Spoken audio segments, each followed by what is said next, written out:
So this is me. Yeah. Pretend there's a fan going, like an industrial fan. Okay. I got a wrench. I'm throwing a wrench in there. Oh. All right. So we're gonna go into our next topic. That's gonna be the Grizzlies. And we're talking about them being a playoff contender because I'm not sure where Bilal is. So Bilal. we will we'll move on for at least right now. Yeah. And we'll do the topic that we know what we'll do, and then we'll try to reach out to Bilal and get him on to do the Laker thing. And if not, we'll talk about 2 seeds in the Western Conference.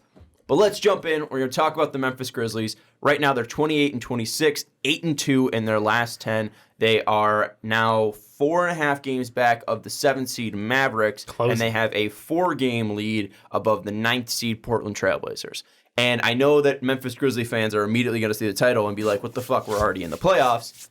It's a discussion. Yeah. We're not saying that they cannot make the playoffs. It's just, will they, at the end of the season, after all 82 games are played, will they be in the 8th seed, or will they be in the playoffs? Will they be able to jump? We'll talk about the Memphis Grizzlies playoff shots because this has been a remarkable run for this Grizzly team in the past couple months.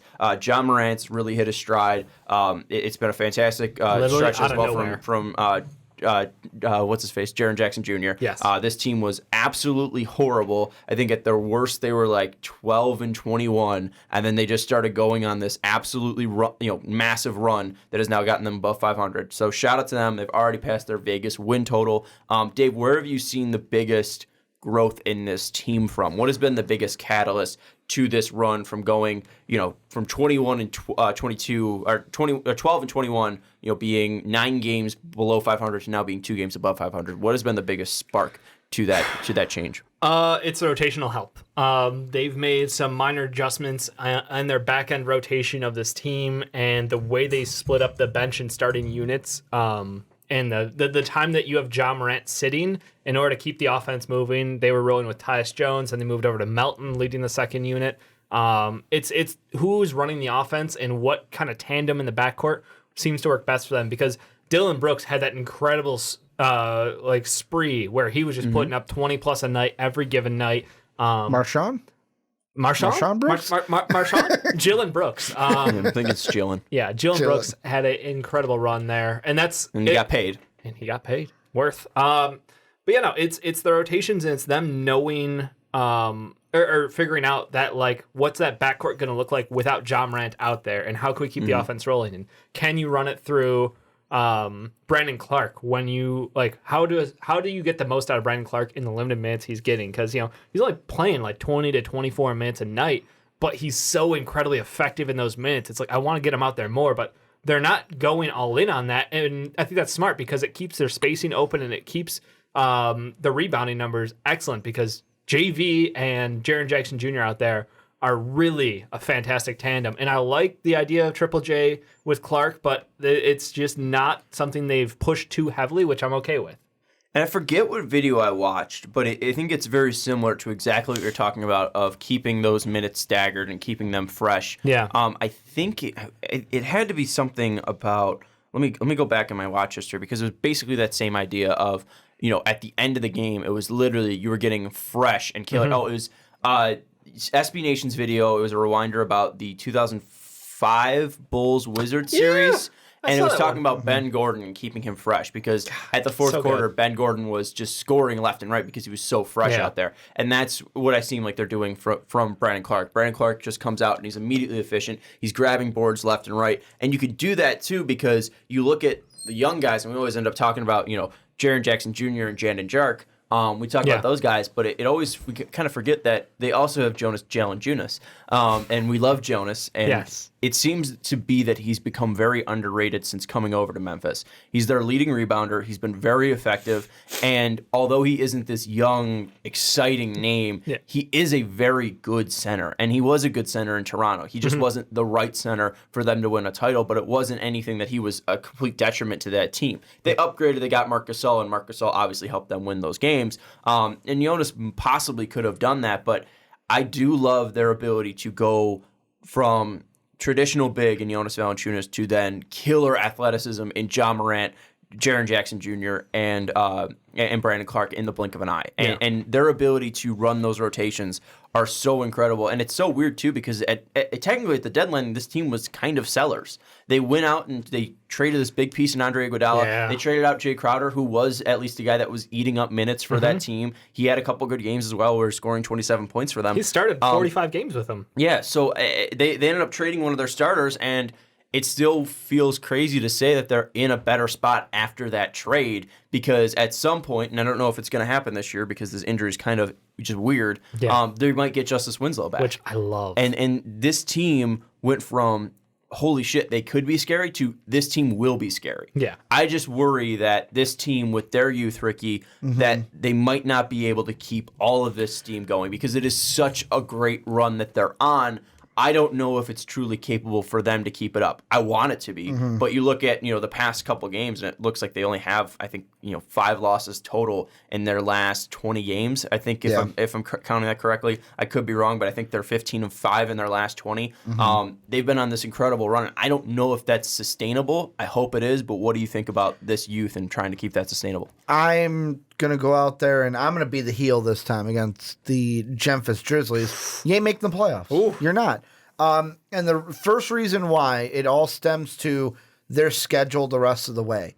Because it's tough. These are some of the teams you're going to have to play. You've got the Lakers twice. You've got the Clippers once. You're playing Luka and Dallas on the road. You've got Utah, Milwaukee, 2 games against Toronto, a game against Boston. You're playing Denver. I know they beat Denver. That one might be, but this one's at Denver, so maybe it's different. And then the 76ers, and then you end the season with the Houston Rockets. Like, their schedule compared to the first team I looked at in the Pelicans is a lot easier. Plus, since Zion's been back, the Pelicans have beaten the Grizzlies, and they play twice. The interesting thing, though, is they play on Saturday, March 21st, and then Tuesday, March 24th. Grizzlies don't have a game in between there. The Pelicans have a back-to-back with the Kings. Oh, no. So they got one game in between. They might not have the freshest of legs compared to Memphis, but your schedule's harder. Plus, the other team you got to worry about, I think more so than the Pelicans, are the Trailblazers. They're just kind of sitting there. Dame's keeping them in striking distance, and I feel like they're a team that could, hey, we're getting back our healed pieces as well. They get to their final form, and then they make a run. I would put my money mostly on the Trailblazers outlasting the Grizzlies in 30 games. To take the last spot, because they're just going to get a healthy Nurkic, a healthy Collins back at the right time. 30 games left, and there's a 5-game swing between them. 4-game swing. 4-game swing. 13.5 and 17.5. Not unheard of. I respect the fact that I think that the Blazers have the better top-end talent in Dame and CJ. They've been there. They've done it. They've gotten to the playoffs year over year over year. It all depends on what Nurkic looks like, because if he's not clicking, or if he's not healthy, I got questions about that team, and I don't think they can make it. But if Justice Winslow comes back healthy, I don't know about that, because Justice this year was something else. So I like. But also, we don't know how he's going to jive in Memphis. We're hoping for the best, but I mean, there could be some hiccups early on. Just a better version of that's insulting. I was gonna say a better version of Slow-Mo out there. Like, he's a defensive wing who can ball handle and facilitate and shoot. Like, he does everything. He's a do-it-all, like, wonder kid who has just been cut down by health issues. Is that the piece that they're missing, though? I don't know. It's a great piece for them, because it was the one position of need that I thought they had desperately, because Jay Crowder, toughness, and he's got good size to play the 3, and he's able to guard 4s if people switch on him. But Justice Winslow gives them something else, and that's another facilitator out there, which they're already number 1 in the league in assists, which is pretty fucking impressive, to be honest. But I do wonder, if that's going to lead to a little bit of time to figure out how to run that offense. If I don't think Justice is the kind of guy who's going to demand touches, when he comes back. I think it's a very easy, we'll work him back into the rotation slowly. Worst case scenario, he's running the second unit pretty handily, and then best case scenario, obviously, he's stepping in there with that starting unit, and they're incredibly dangerous, because they're a top team as far as blocks per game go. They're very good open court defense, and I really think that he is going to be an excellent fit there. I just don't know how long it'll take him to get in the groove, because his injuries this year, like as soon as I think he's going to be back, it's like, no. Yeah. No. Here's the thing, at least with him, and this is what he told media once he arrived at Grizzlies practice. The coaching staff thought I was able to play. It's been a long time. I'm not going to give any dates. I'm sorry, but it's been an ongoing thing this season. That's the bottom line. I'm sure the Miami Heat did everything that they thought was right to try and help me. Things didn't work out. I'm here now. I wish I could tell you a date. Then I'm expected to be back, but there isn't one. So that's a little bit concerning that they might not have that wing depth there. And that was the biggest thing, at least looking for them, at least to grow in the future, was that young elite wing on the outside, because I think Dylan Brooks is very good. I just don't know if he's elite. And I think at least to win in the NBA, you need an elite guard, you need an elite wing, and then if you have a Triple J out there who can possibly project to be an elite defender and be a great shooter from the outside, that could be the big three that you could grow. But I still think they needed that wing threat that could be a facilitator in a way. I don't know if Justice is that, because I don't know if he's enough of a scorer to go along with that facilitation he brings.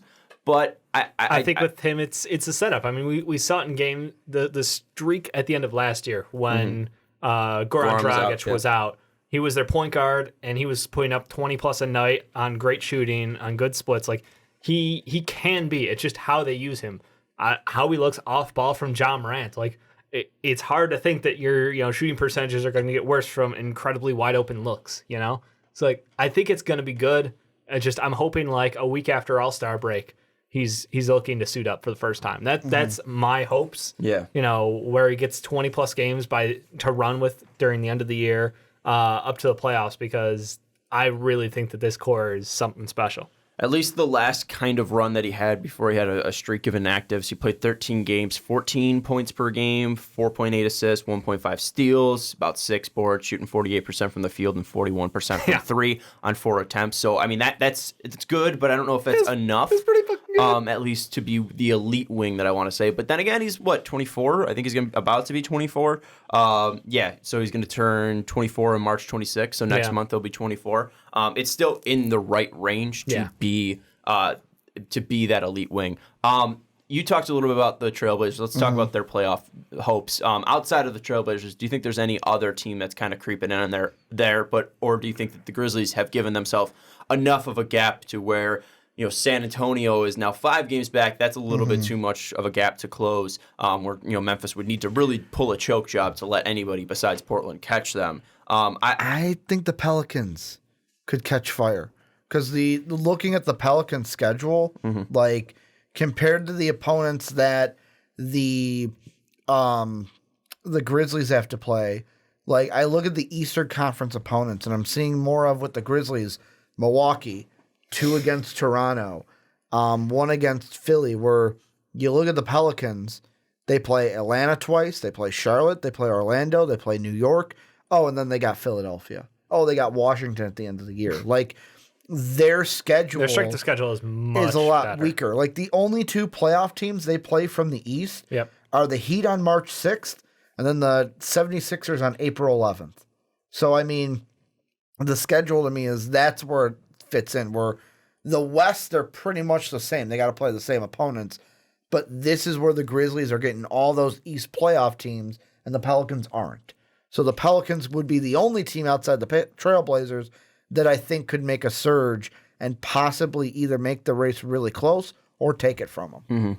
And Dave, where are you at with at least the playoff push? Because we think that this team has a lot of, a bright future. You think that they can maintain this, but who's creeping and breathing down their neck in your mind? Do you think the Pelicans can make that type of run? Yeah, I think the Pelicans comes down to that pairing of BI and Zion right now. That tandem could be deadly, but they haven't had a ton of playing time together because Zion came back, BI's missing games, and now post break, hopefully they'll both be there. But it's just the question of will it all work together the way we expect it to? And when it does, I mean, Zion's elite out there. BI is fantastic, but they're not winning every game Zion's playing, and that's the thing. Just because Zion is there now doesn't mean they're going to win every game. So I do like them as a team. I think if either one of these teams hits the playoffs this year, it's incredible for them long term, because this is way ahead of projections. This is way ahead of schedule for a team like the Grizzlies or the Pelicans to get there. That's why it's so surprising that I understand the Blazers are on the outside looking in, but they're injuries. Like when you're missing your starting small forward, your starting power forward, and your starting center, like, yeah, you're going to struggle to win games throughout the year. Very much like the Chicago Bulls, who are missing all three of those pieces. Like, it's just, you're not going to get to the playoffs when you have three starters down. And I will say, little asterisks of the season overall is don't want to put a damper because you can't change the past, but realistically, if injuries didn't happen, the Trailblazers would be much higher, and the Warriors would be way higher than where they are. So, I mean... But we knew the Warriors wouldn't be injury-free because they're the Warriors. Yeah, but I mean, if Klay Thompson wasn't completely out this year, they would be better than 12 wins this season. Like, and I think the whole Steph thing, someone said in the comment section on one of our videos, where it's like, he's been out weirdly long for a hand injury. It's we know what they're doing. It's intentionally sandbagging the season. Yeah. If this was a team that was going for the playoffs, he would have been playing a month ago. Yeah, exactly. It doesn't matter. Same with Klay. But like, he would have been back already. That's the thing where it's like, because of these injuries, we can have this discussion and not have to be like, it would be then we would be having the discussion of who's going to be the 8th or the 7th seed, the Mavericks or the Thunder, compared to who's going to make the playoffs. That's the cool thing about the West, man. Like, the Nuggets are a super young team, but this is the second year in a row. They're at the very top of the West. It's incredibly impressive. You look at the Thunder, a team that everybody was like, they're going to be sellers. They're gonna liquidate the team, just bring in more young assets and just tank. And instead, they're like, we're just going to roll it out there and be a playoff team with Chris Paul. And you guys can watch Shai Gilgeous-Alexander just blow up the NBA world. Like, not Carlton from Fresh Prince. He's not the new CP. Let me ask this then, because you feel fairly confident that Memphis can stay in. I do. I really do. You're a little iffy. They're getting bounced out probably by the Trailblazers. Let me ask you this then, Dave. Yeah. Is Memphis the team to get bounced out? Or is there another team that you think could choke down the line? The only way that Dallas gets knocked out of the playoffs. I'm glad you knew which team I was. I'll just mention it. Like that's what it is. That's the team that I think is a little bit weak. If Luka misses more time, that's all it is. It's just Luka's health is where this team goes. KP has been absolutely pulling this team together. But then he got injured. Then he got injured. Turns out broken nose, a little hard to see over and play with. Yeah, but he's still been playing. Which is good. But he can play with a broken nose. But it's just like when that happened, that kind of was like a jam on the brakes moment for that team. They've had some incredible shooting from Tim Hardaway Jr. and Seth Curry out there. The real S. Curry showing up. He's the all-time leader, I think, at 3-point percentage. He is. Credit due to him. Just past his brother. It's just that team is so dependent. It's a shame his brother didn't make it in the NBA. I know, right? Only one Curry can play in the league at a time. Yeah. You know, Seth took a year off, so Steph could be in the spotlight, but now he's returning. He wants the spotlight back. NBA MVP, Seth Curry. That's what they always say. Do you think they'll ever play for the same team one day? Didn't they? Who cares? No? He wasn't a Warrior. Okay. For some reason, I thought like there was one point where it was Steph didn't play for any other team. I know that. I know Seth didn't play for the Warriors, so I could say that's a hard no. Fair enough. I hope they will. I really hope they do. But what I was saying was Dell comes out of retirement. No. Jesus Christ. Can we name all the teams Seth Curry has played for? Yeah. Trailblazers, Mavericks, and the Flyers and the not the Flyers, the Wildcats. I was thinking Dayton. It's Davidson. The Wildcats and the Warriors. Seth. Oh, Seth? No, I can't. Okay. I thought you said Steph. Right. I thought you were being an asshole and said Steph. Mavs, Trailblazers, and the Kings. Kings. Yep. There's more. Oh God, I don't know them. They're all West, right? He didn't go over the East. He played 2 games, 1 game. Oh my God. Were they East teams? Throw them out there. Phoenix. Yeah, Hey. I remember that. Cleveland. You remember his 2 games in Phoenix? Yes, I do. You do not. I remember him in a Suns uniform. You don't. Yet another player the Suns let go. I don't remember his Cleveland. Cleveland. He days. played 1 game in Cleveland and 1 game in Memphis. Oh, he's Memphis guy. Memphis. So Jeff Jury. We can call him Jeff Jury now that he was a former Memphis Grizzly. Yeah, but you got to be on the Grizzlies to get see, it. Jake's with me. What? Preseason game, I think he was playing with his brother because ESPN made a deal about it, and I remember like reading something. There was either a preseason game or a summer league game or he some did shit. not play any regular season games with the Warriors. Right. He was on the Santa Cruz Warriors from 2013 to 2014. There we go. So which means he would have played the preseason. He was preseason. undrafted, and I guess they threw him in. Yeah. So then they signed him to a non-guaranteed deal. However, he was later waived on October 25th. Getting my back. After appearing in 6 preseason games. I mean, coming into this year, there were articles apparently about why 3 reasons the Warriors should sign Seth Curry. They really should have, but he was going to get paid because he's a fantastic shooter. But no, like the Mavs have really good depth, but you can't argue the fact that Luka is what drives that team, and even with KP getting personal numbers out there, they're not going to be able to do much better than 500.